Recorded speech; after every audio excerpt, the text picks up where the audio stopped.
Bonjour, moi je m'appelle Camille et je suis en B2 design de mode. On est d'abord parti sur les fleurs d'Yves Saint Laurent et du coup on en a fait plusieurs collages, plusieurs moodboards et on a essayé d'apprendre le crochet, le tricot et le macramé pour réaliser ce genre de tenue. Ensuite, on va arriver sur notre premier projet de l'année.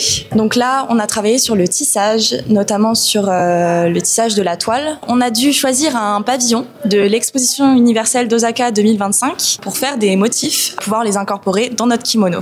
Donc ici, on va rentrer dans la salle des murmures de l'eau. Il faut faire un petit peu moins fort parce qu'il y a un petit peu de monde. On a dû choisir un petit état de l'eau. Pour moi, personnellement, j'ai choisi la vague.